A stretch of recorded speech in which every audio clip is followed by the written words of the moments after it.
Mag-ingay po ang lahat ng gusto makapasa sa board exams.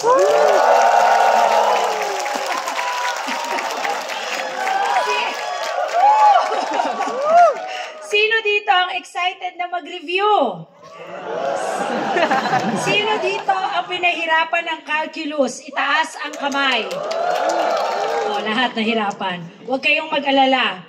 Pause muna tayo sa mga besties nyo na calculus at scientific calculator because today is your day. Nalampasan nyo na ang isa sa mahalagang pagsubok, ang makapagtapos at makakuha ng degree. Kaya palakpakan nyo po ang inyong mga sarili. Huwag din po natin kalimutang pasalamatan at bigyang pagkilala ang lahat ng mga magulang, mga lolo at lola, kapamilya, kapuso, kapatid, kamag-anak at iba pang mahal sa buhay na tumulong sa inyo para kayo'y makapagtapos. Itong araw na ito ay para rin sa kanila. Palakpakan po natin sila. Alam niyo po, nung natanggap ko ang imbitasyon para maging commencement speaker ngayong araw, hindi po ako nagdalawang isip. Ang sabi ko po, G na yan. Una, bakit ko tatanggihan ng TUP? Kapitbahay ko po kayo sa DBM. Isang linya lang po tayo. Alam niyo po ba kung nasa ng DBM? Hindi nila alam. Pag after ng tulay. Tama. After ng tulay, doon po ang DBM. Sorry, wala kaming mga engineering, kaya hindi siguro nila, hindi sila familiar. Sana lang, hindi kayo, ito, alam nyo to. Sana, hindi po kayo yung mga tumatambay sa SM Manila kahit sa oras ng klase. O yung mga nakaupo sa computer shop kahit hindi naman nagre-research. O yung mga namamasyal sa Luneta Park kahit di pa oras ng uwian. Ang masakit niyan, pinasyal mo na nga, ginos ka naman nung huli. Oh. Kalabitin nyo yung mga kilala nyong guilty. Hindi man po ako engineer, pero alam kong hindi madali ang inyong kurso. Araw-araw, numbers war. Hindi madali ang pinagdaanan nyo bago kayo nakatungon sa araw na ito. Ang biro nga daw ng iba, kapag may nakita kang engineering student na nakangiti, panigurado, first year pa lang yan. Totoo ba yan? So biglang nag-glow up na kayo ngayon dahil graduate na kayo. But look at you now. With so much risk, you are one step closer to achieving your dreams. I-manifest nyo na po yan. Soon, you will become civil engineers, electrical engineers, electronics engineers, and mechanical engineers, inshallah. And as future engineers, your success hinges on a mix of technical prowess and strong soft skills. So as you are about to embark on your new journey as professionals, allow me to share you with 4 pieces of advice that I hope will motivate and inspire you along the way. Please bear with me, 4 lang po ito. Una, set your goals. Pero wag puro drawing. Sikapin na makamit nyo ito. Remind yourself of the hard work you've put in, the years of struggles and sleepless nights you've endured, and the sacrifices and tears you've poured in. Pause ka lang sandali kung kinakailangan, pero bukas, laban tayo ulit. When you set your goals, it gives you direction and a sense of purpose. Have a clear destination in mind. Hindi na bahala na si Batman, hindi rin bahala na si Foreman. Ikaw ang bahala. Ikaw ang magmamaneho ng direksyon na iyong tatahakin. Rest if you must, but never lose sight of your dreams. Second, stick to your values. Tulad ng isang gusali o tulad ng isang relasyon, dapat matibay ang inyong pundasyon. Our values defines us. They guide our beliefs, attitudes, and behaviors. Mamaya, mamamanata kayo at sasambitin ang mga katagang itataguyod ko ang mga mithing kailangan sa paglilingkod sa Diyos, sa bayan at sa sangkatauhan. Dear graduates, wherever life takes you, always remember your oath. Bilang mga profesional, marami kayong makakasalamuhang tao. Marami kayong mga makakatrabahong iba't ibang ugali, paniniwala at pinagmulan. May mga pagkakataong masusubok ang inyong loob. Pakiusap ko, huwag kayong magpapasilaw sa panandaliang pakinabang. Kung ito naman ay galing sa panlalamang, it's not giving. Ituring nyo ang bawat proyekto hindi lamang isang kabuhayan, ngunit isang oportunidad para mabago ang buhay ng iba. At higit sa lahat, huwag maging alagad ng anomalya. Huwag maging kasangkapan ng katiwalian. Manindigan kung ano ang tama at kung ano ang nararapat. I am saying this because we've seen the detrimental effects of corruption. It's a social problem that impedes economic growth, and sadly, it harms the poor and the most vulnerable among us. Nakikita natin yan tuwing may gumuguhong tulay. Nakikita natin yan sa paglala ng baha, sanhi ng kakulangan ng aksyon, sa pasilidad at infrastruktura. At nakikita natin yan sa mga komunidad na hindi maabot ng mga pangunahing serbisyo na dapat sana'y kanilang natatanggap ng ating mga kababayan. Dear graduates, it is upon each of you to challenge that. So whether you will be working in the infrastructure, transportation, public works, manufacturing, telecommunications, power generation, or private sectors, please do your best with utmost efficiency. Be an engineer with integrity and credibility. Lahat tayo gusto po ng pagbabago. Pero magagawa lang po natin ito kung sama-sama tayong lalaban ang sistemang nagpapahirap sa marami nating kababayan. Third, never stop learning. As I always say, the world is rapidly changing, not just in terms of technology, but also in politics. The ability to adapt to these changes is crucial. And to do this, you must keep on learning and improving yourself to keep up with the changing landscape. At huwag mahiya na matututo ka pa lang or nagsisimula ka pa lang. There's some famous quote that says, every professional was once an amateur. Hence, never stop nourishing your minds. Someday, you will look back at all your hard work and realize that you've made it. Engineers are critical to nation building, and I do believe that our nation will benefit enormously in each of you when you reach your full potential.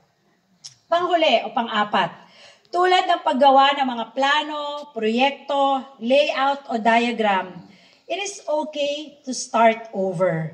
Bilang engineering students, alam ko sa bawat project, madalas niyong ma-encounter ang trial and error. Well, I have news for you. Yung konsepto ng trial and error, applicable pa rin po siya sa real life. Success is not always a straight path. And in finding out what works, you will continuously learn from mistakes. Nasa inyo kung paano nyo tatrabahuhin ang pagkakamali o ang isang pagkabigo. Pero ang payo ko, huwag kayong matatakot na magkamali. Dahil ang bawat leksyon na tinuturo ng pagkakamali ay di hamak na mas tumatatak sa ating mga memorya. Bagamat malaki ang tulong ng karunungang matututunan sa mga libro at tinuturo sa loob ng classrooms, ang karanasan pa rin ang pinakamabisang tagapagturo ng leksyon.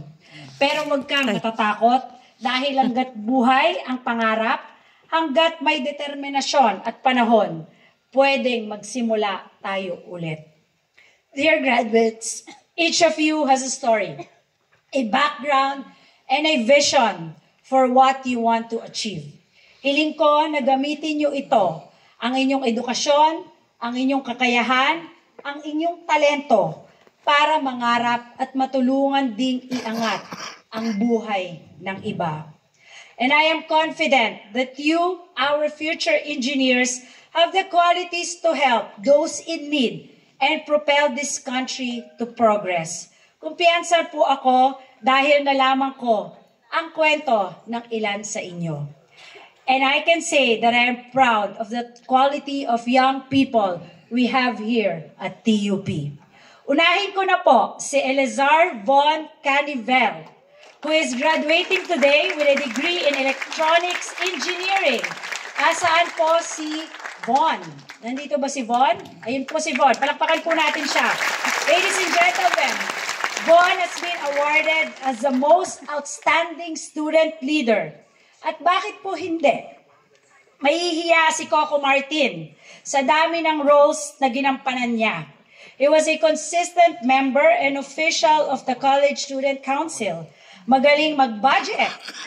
Ayan, pwede pala. Naging head ng Finance Committee. Ayan na nga ba sinasabi ko? Kapitbahay lang. At vice chairman ng mga university event.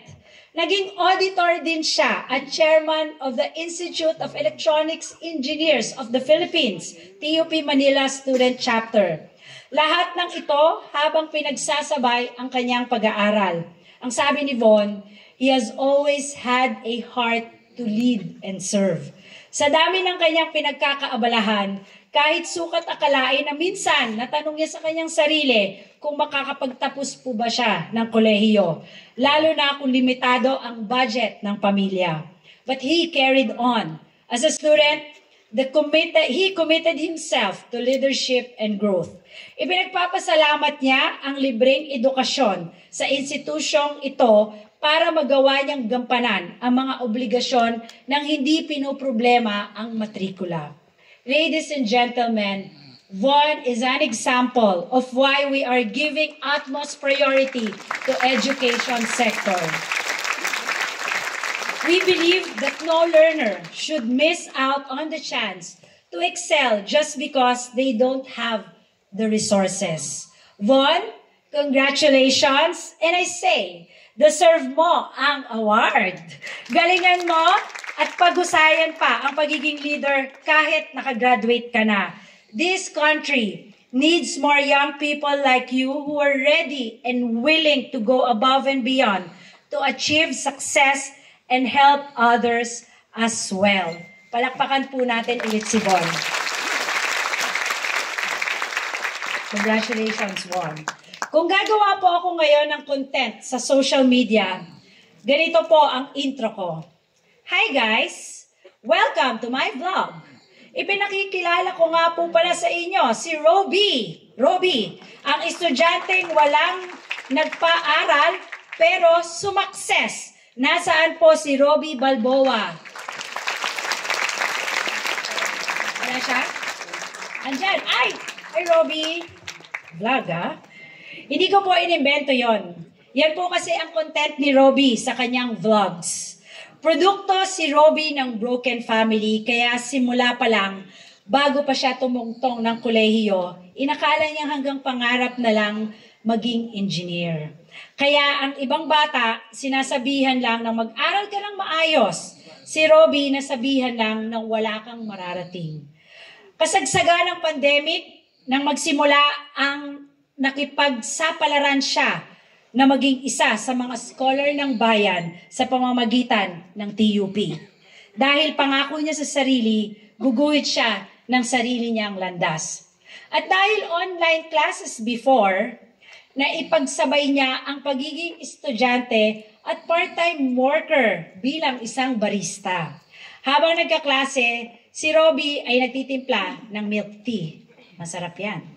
May mga pagkakataon pa nga raw na pagdating ng recitation, nagpapalusot na lang siyang mahina ang signal at hindi niya marinig si Prof. Nang tumuntong ng second year, pagiging food delivery rider naman ang pinasok niya. Kinaya niya para makapahanda sa pagbabalik ng face-to-face classes at para may pambayad po siya sa kanyang dorm. Kaya si Roby, namasukan din bilang sales agent at customs escort. Habang nag-aaral, tumatanggap na rin siya ng mga project na nakakatulong ng malaki sa kanyang mga gastusin. Aniya, hindi man siya pinalad tulad ng iba, napatunayan niya na kaya niyang baliktarin ang kanyang kapalaran, na hindi pala tadhana ang pagdidikta ng ating mararating. Dahil tayo ang sumusulat ng ating sariling kwento. Robbie, tulad ng iyong minamahal na lola, ng mga taong nagmamahal at sumusuporta sa iyo, at libo-libo mong followers, naniniwala ako na malayo ang iyong mararating.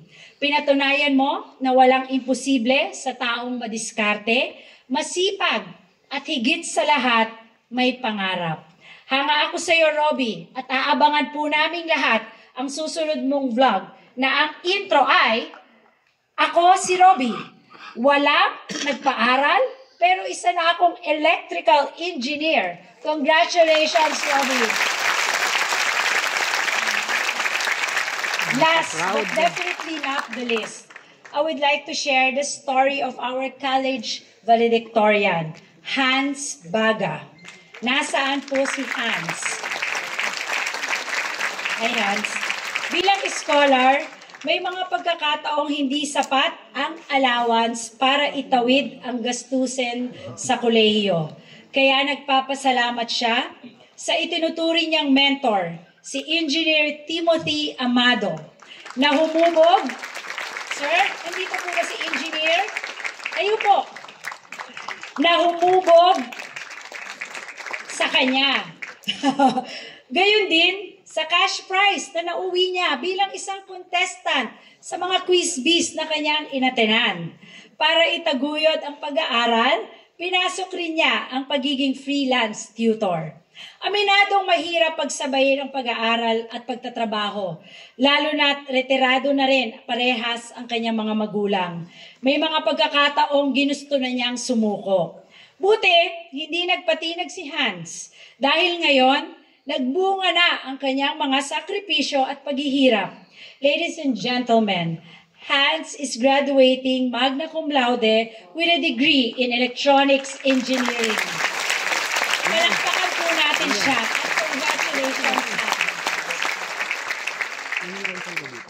I wish I could tell all of your stories today, but I'm confident that all of you has been amazing. Hindi ko man maisa-isa ang mga kwento nyo, saksi po ang langit, saksi ang mga tao sa inyong paligid na mapapatagumpayan nyo ang hamon na dadating pa sa mga araw. Drawing inspiration from some of your peers, I hope that you will be able to realize that it is those who have grit, who refuse to give up, who keep fighting through tough times, who will ultimately reach their goals. And so, as you innovate, lead, build, and dream from here on, keep in mind that the true measure of success is not based on your titles alone, but rather on the positive impact you make in the lives of others. Remember to set your goals, stick to your values, never stop learning, and keep in mind that it is okay to start over when things don't get as planned. Tiwala ako sa kakayahan ninyong lahat. I have faith that you will enable great change in the world. It's time to apply the same hard work, determination, and passion to your next chapter. Kapag nakikita ko ang mata ng mga kabataan gaya ninyo na puno ng pag-asa at kagustuhang magtagumpay at makatulong sa bayan, napapakanta po ako. Aba, eto na. Papakantayin nyo na naman ako. Oh my God, kaya ko ba ito? Kilala nyo po ba si Jonella? Ay, di nila alam kasi mga nerd to. Hindi mga nerd. Calculator ang hawak nila, hindi Spotify. Ha? Si Jonella? Sana hindi siya matrigger sa magaganap ngayong umaga sa kanta niya. Sabayan nyo ako. May cue ba dyan? Ayan. Ang himlay sa iyo'y bibin. Kanta!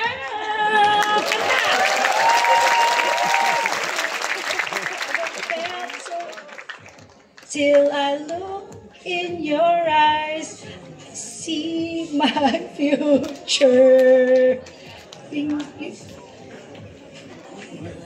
Dapat kanta kayo. Sabayan niyo ako. Okay, game? 1. Lakasan nyo kasi ang hina ng cue. O may engineer ba dyan? Okay, 1, 2, 3. Kanta! Hindi talaga niyo alam? Bibintang. Mahirap kasi. But felt so divine till I look in your eyes. See the future. Loving you, save me. Yan! I understand that mahalin ninyo ang inyong mga sarili. Believe in yourselves. Believe in your power. Empower and love yourselves. Empower and love each other. That way, you can love and empower our nation. That is why I keep on loving our youth. Because I agree with Junella, loving you guys will save us. Congratulations, PUP College of Engineering Class of 2025. Mabuhay kayong lahat. Proud na proud ako sa inyong lahat. Minamahal ko po kayong lahat. Maraming salamat sa inspirasyon na binigay niyo sa amin. Maraming salamat po.